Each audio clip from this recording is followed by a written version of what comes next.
नमस्कार श्रोते हो, मी अभिवाचक श्वेता म्हसकर. चला ऐकूया चपराक प्रकाशित आपल्या मुळांशी जोडलेल्या सोन्यासारख्या माणसांची गाथा. नानासाहेब खर्डे यांचे प्रेरणादायी आत्मकथन पाळं मुळं. हे आणि चपराकची इतर महत्त्वपूर्ण पुस्तके घरपोच मागवण्यासाठी shop.chaprak.com या संकेतस्थळाला अवश्य भेट द्या. अक्काच्या चुलत सासूची भाची म्हणजे भावाची मुलगी लग्नाच्या वयाची होती. नुकतीच 12वी झालेल्या मुलीसाठी स्थळं बघायला सुरुवात झाली होती. प्रवरा परिसरातील दाढ बुद्रुक गावच्या 100 एकराच्या वर जमीन असलेल्या पाटलाची ती लेक.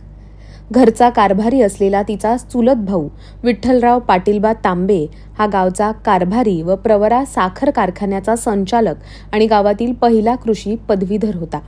गावात वडिलोपार्जित वाड्यात राहणाऱ्या या कुटुंबाचे नातेसंबंध बरोबरच्या राजकीय आणि सधन बागायतदारांशी होते. एवढी सगळी माहिती दुसऱ्या दिवशी त्यांनी मला दिली आणि रात्री मी रंगवलेल्या स्वप्नातील रंग विस्कटले. एवढ्या मोठ्या कुटुंबातील मुलगी माझ्यासारख्या भणंगाला देण्यापत त्यांच्या बुद्धीचं दिवाळं नक्कीच निघालेलं नसणार असा विचार करून मी गप्प बसलो. पाहुण्यांनी मात्र मुलगी बघायला येण्याचा हट्टच धरला.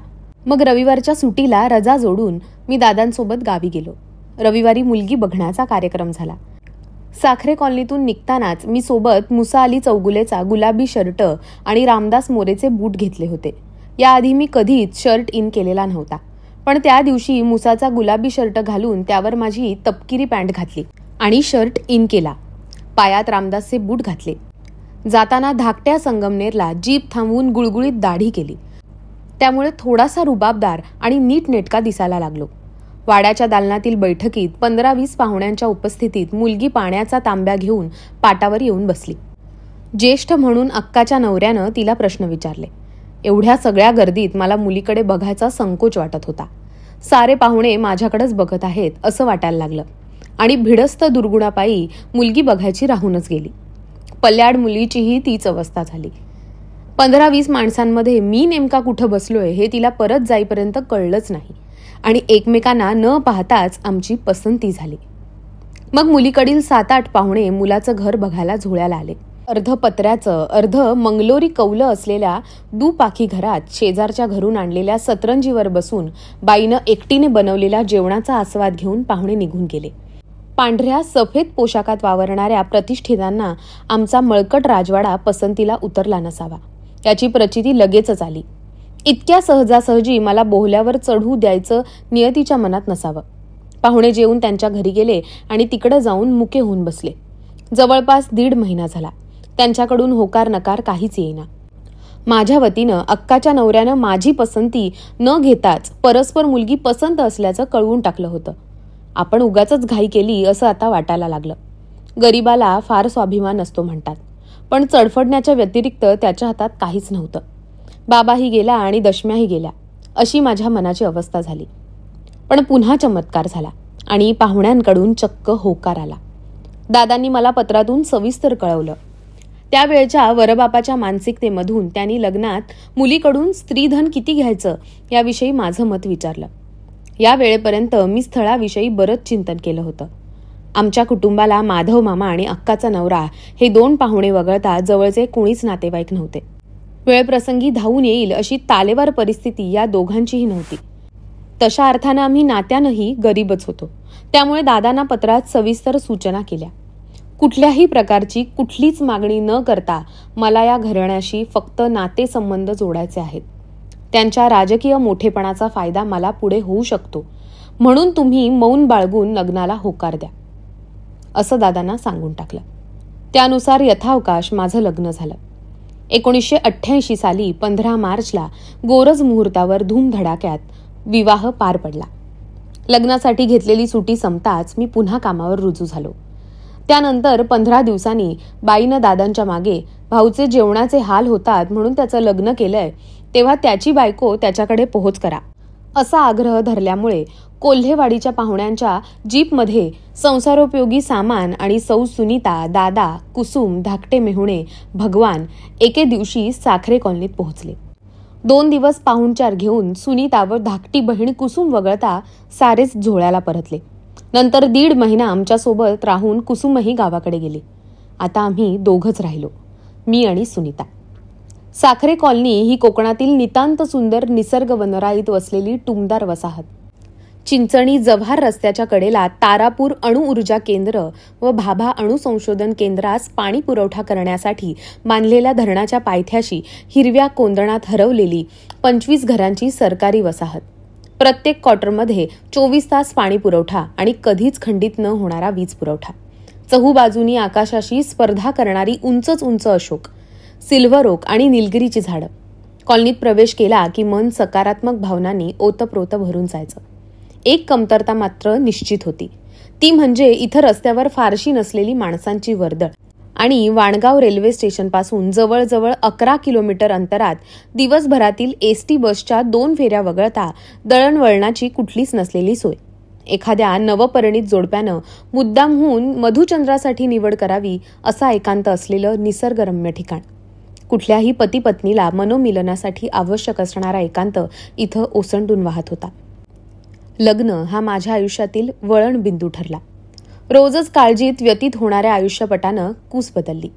सुखाच्या आणि आनंदाच्या लहरी डोलत येऊ लागल्या. उगवणाऱ्या भास्करापेक्षाही मावळत्या दिनकराची ओढ वाटायला लागली. 3 खोल्यांच्या बंगलावजा निवासस्थानात बाहेरचं जग विसरून प्रणयधुंदीत दिवस मोहरू लागले. खिशात नसलेल्या पैशांची चिंता घरातल्या जित्या जागत्या लक्ष्मीमुळे दूर पळून गेली. महत्वाचं म्हणजे जगणं सुंदर आहे या भावनेनं एकमेकांवर अनुरूत होत आयुष्य उपभोगण्याची उत्कट इच्छा मनात निर्माण झाली. शिमग्यातील शिशिरात पानगळ झालेल्या वृक्षाला वसंत येताच चैत्रपालवी फुटावी, हिरव्या कंच शाखांवर मोहराचा बहर यावा, तसं आयुष्य बहरून गेलं. अकल्पितपणे मनाजोगा जोडीदार मिळाल्यानं सुखी संसाराची स्वप्न रंगवतानाच मन आणि शरीराचं अद्वैत होण्याला सुरुवात झाली. जीवनसाथीच्या आवडीनिवडी, स्वभावाचे कंगोरे, हळवे कोपरे, भविष्यातील सप्तरंगी स्वप्न यांची एकमेकांना ओळख व्हायला लागली. एकजीव होत जाणाऱ्या मनात एकमेकांना आजन्म साथ देण्याच्या आणाभाका आपोआप ओठांवर यायला लागल्या. शरीराच्या सौंदर्यापेक्षा मनाच्या सौंदर्याकडे दोघांचीही ओढ वाढू लागली. ओठांतून येणाऱ्या शब्दसुमनांपेक्षा अधीर नेत्रपल्लवीची भाषा एकमेकांना साथ घालू लागली. रोमरोम पुलकित झाले. घेण्यापेक्षा देण्याची चढाओढ सुरू झाली. एकमेकांसाठी जन्माला आलोय असं दोघांनाही वाटायला लागलं. हर घडी रंग बदलणाऱ्या सांज आकाशाप्रमाणे माझ्या जीवनातील करडा रंग बदलून गुलाबी रंगाची उधळण सुरू झाली. खरंच निसर्ग मोठा किमयागार आणि जादूगार आहे.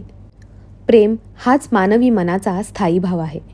त्याशिवाय मानवी संस्कृती विकसित होऊ शकत नाही याचा प्रत्यय यायला लागला.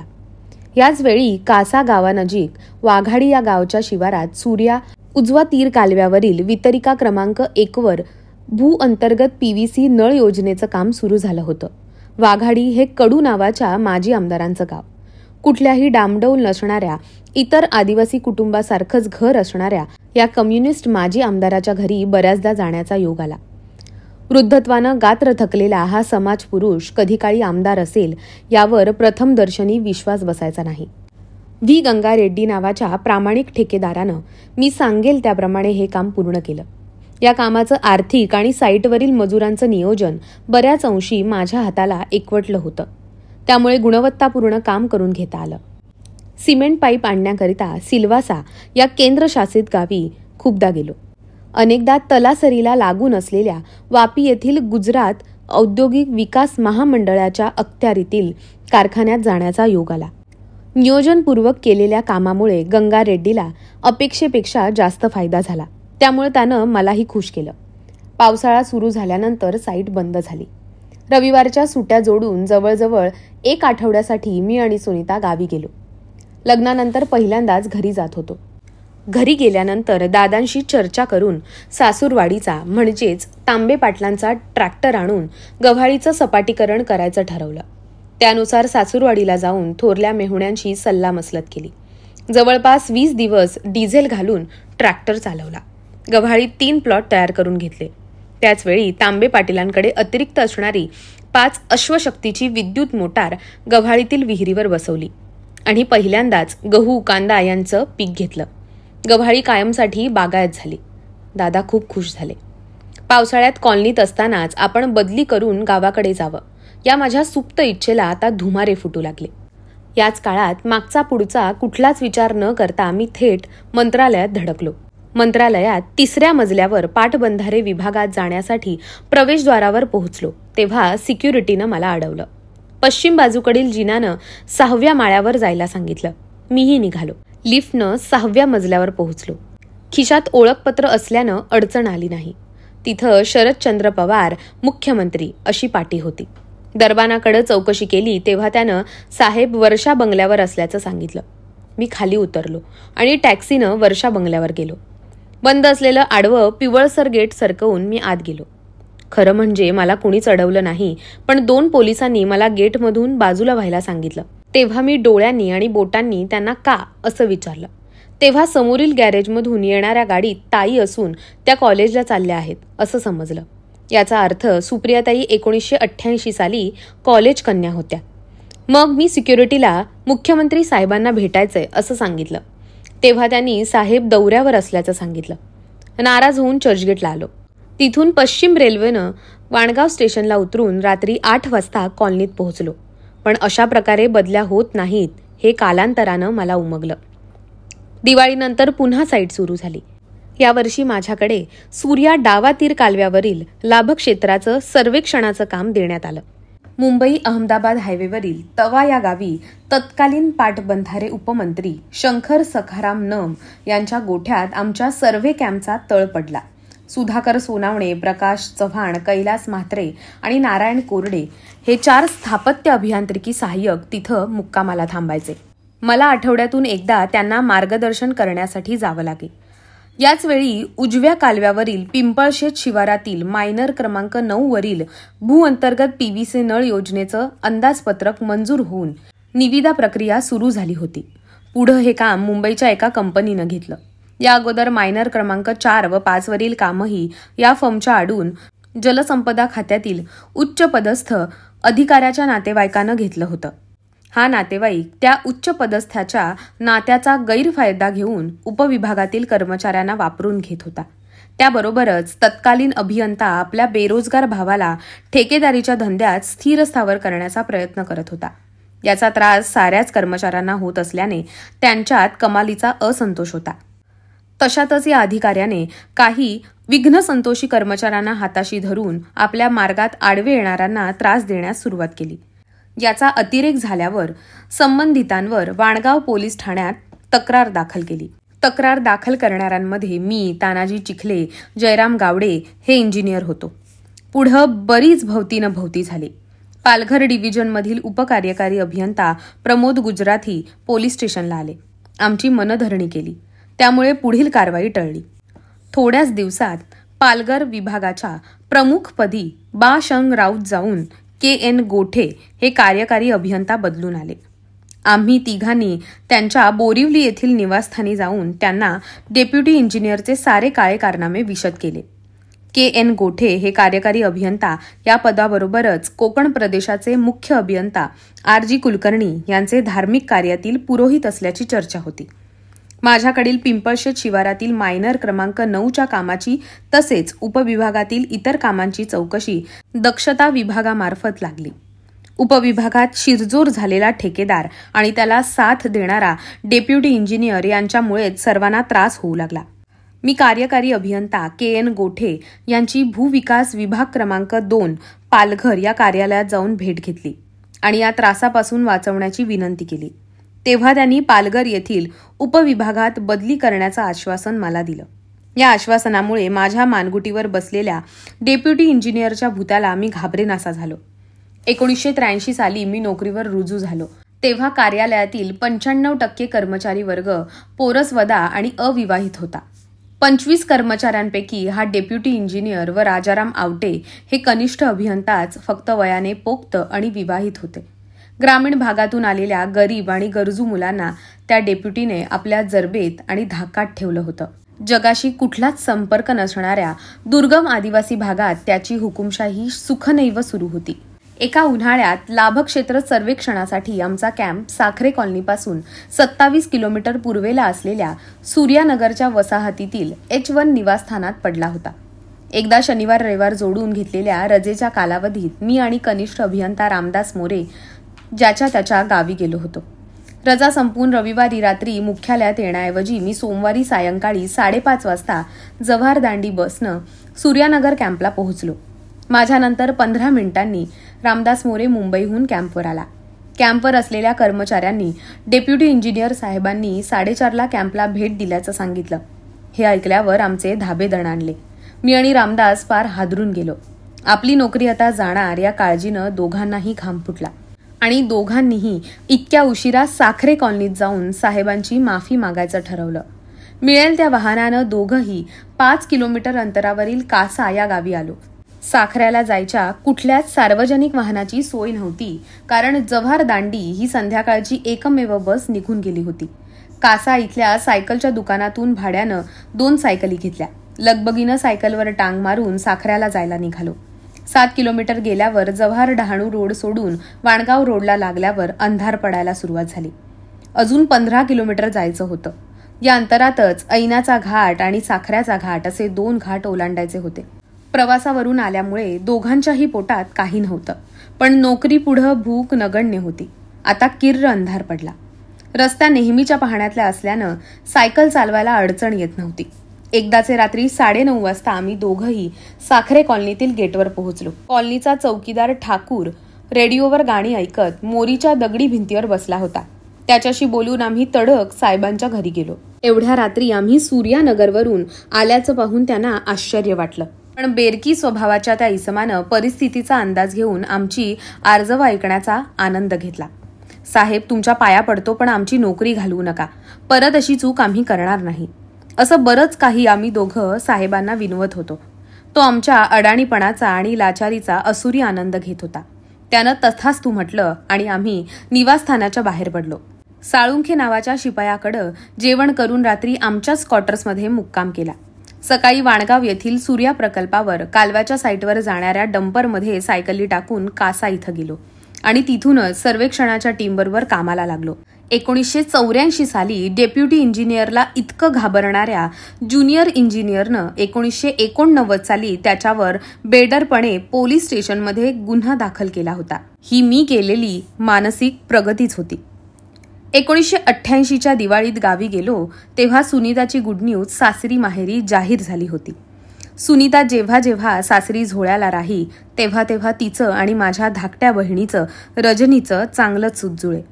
रजनी आपल्या मायाळू स्वभावानं थोरल्या वहिनीला समजून घेई. पिढी कारखान्यातून रजनी संध्याकाळी घरी येईपर्यंत सुनीता बाभळीच्या काट्यांच्या फासातून सरपण तोडून आणण्याचा प्रयत्न करी. तिला ते जमायचं नाही.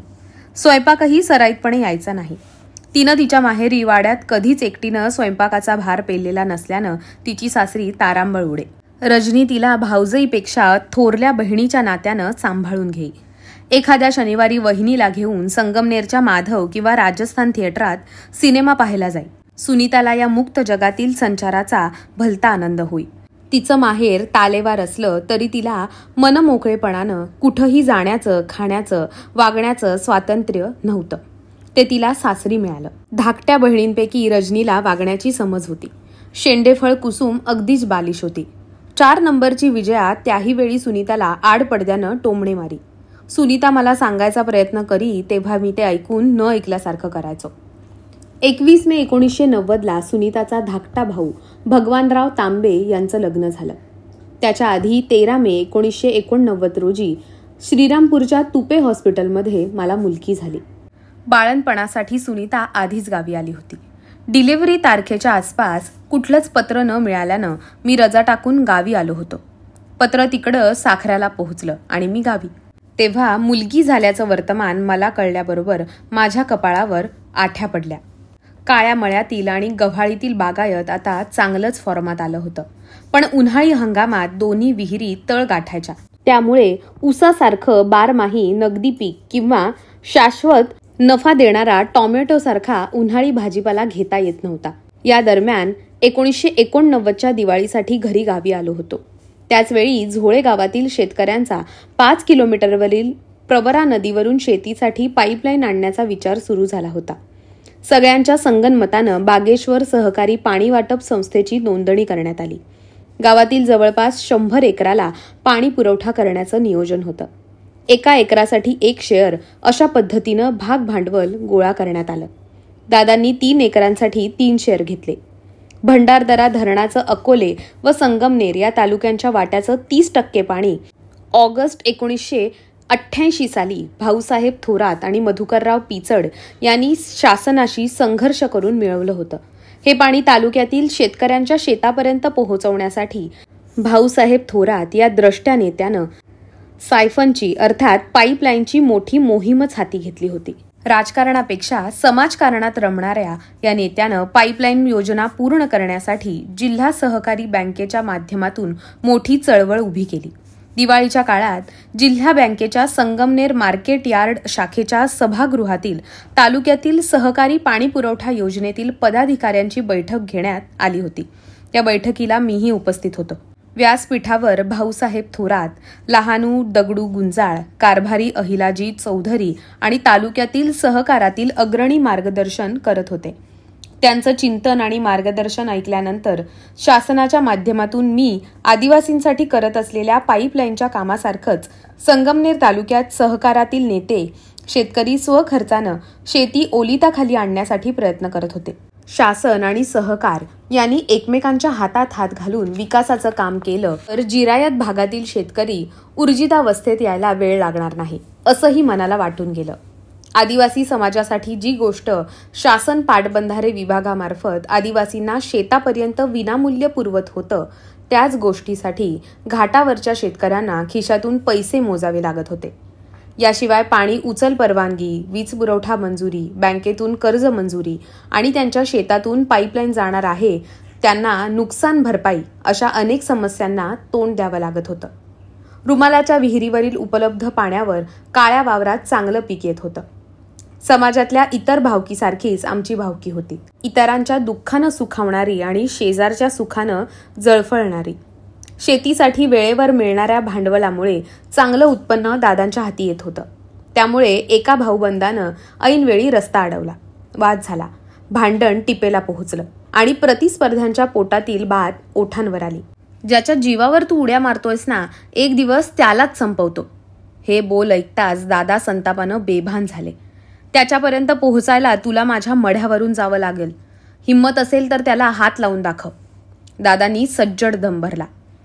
परिस्थितीवश दुभंगता मी अभंग व्हायला सुरुवात झाली. दिवाळीत गावी गेलो तेव्हाच रजनीच्या लग्नाबाबत दादांशी चर्चा करून स्थळ बघायला सुरुवात केली. दाडच्या पाहुण्यांनाही याबाबत सांगून ठेवलं होतं. झोळे गावात नुकताच नोकरीला लागलेल्या एका तरुण शिक्षकाच्या पाहण्यात रजनी आली होती. तेव्हा गोरीपान देखणी रजनी त्याला मनापासून आवडली. त्यानं तिच्या विवाहाचा प्रस्ताव दादांकडं हस्ते परहस्ते पाठवला. दरम्यानच्या काळात गावातीलच एका शकुनीनं त्यात मिठाचा खडा टाकला. पोरगी एका पायाने अधू आहे असं सांगावा लग्नाळू शिक्षकापर्यंत धाडला आणि स्वतः नामानिराळा राहिला. व्हायचा तो परिणाम झाला. त्यानंतर भावकीतच एका इसमाने त्याच्या भाच्यासाठी रजनीचं स्थळ सुचवलं. पण रजनीनं स्पष्ट शब्दात नकार दिल्यानं भावकीतला चुलता वाकडा झाला तो कायमचाच. रजनीला पूर्वी जन्मताच मांड झाली होती. तिच्या गुडघ्याच्या वाटीची पुरेशी वाढ न झाल्यानं तिला पायांची हालचाल करताना त्रास व्हायचा. याचा विचार करून सुनीताचे थोरले बंधू रावसाहेब दादांनी तिला श्रीरामपूरच्या डॉक्टर मुरादे यांना दाखवलं. त्यांच्याच हॉस्पिटलमध्ये गुडघ्याचं ऑपरेशन करून अर्धवट वाटी काढून टाकण्यात आली.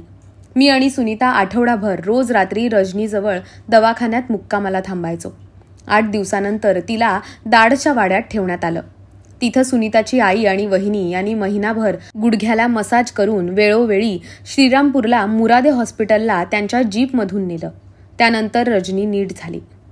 या काळात सुनीताच्या माहेरच्या सगळ्या मंडळींनी रजनीची खूप काळजी घेतली. पायाच्या दुखण्यामुळे तिच्या हालचालींवर मर्यादा आल्या होत्या. पण सुनीताच्या आईनं अर्थात माझ्या सासूबाईंनी तिला स्नान तसेच नैसर्गिक विधीसाठी शारीरिक मदत केली.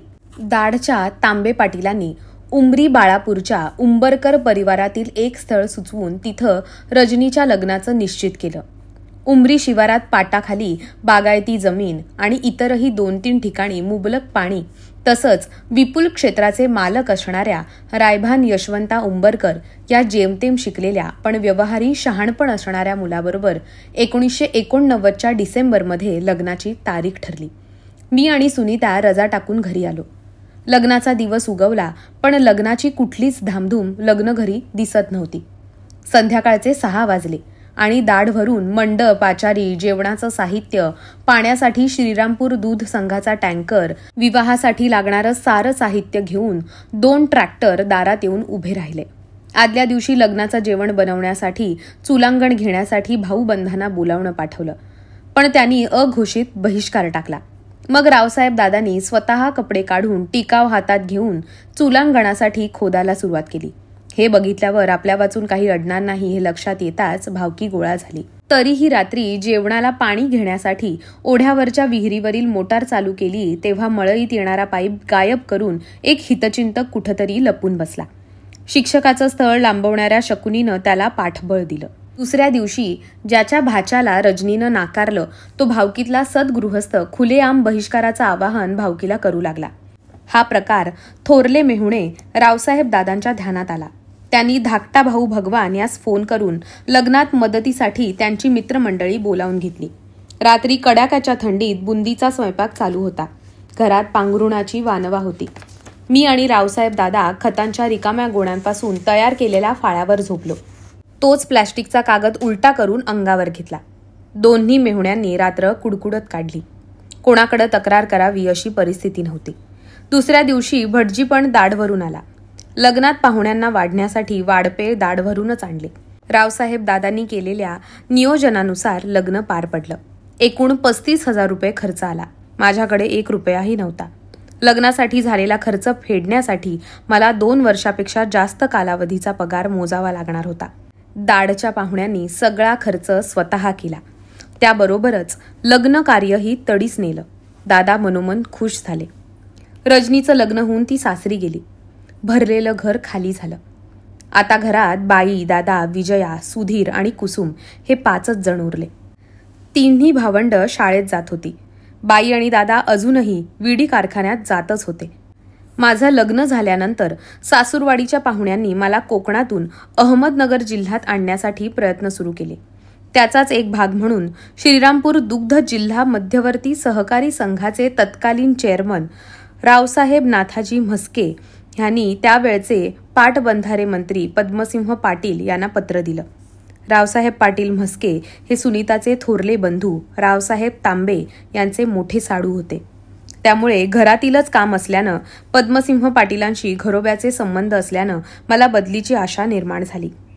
13 मार्च 1989ला भाऊंनी पद्मसिंह पाटील यांना बदलीच्या विनंतीचं पत्र दिलं आणि 21 एप्रिल 1989ला बदलीची ऑर्डर निघाली. मात्र पाठपुराव्याअभावी प्रकरण पुढे ढकलेना. नाशिक येथील उत्तर महाराष्ट्र प्रदेश कार्यालयाच्या जागा शिल्लक नाही या सबबीमुळे बदलीची प्रत्यक्ष अंमलबजावणी झाली नाही.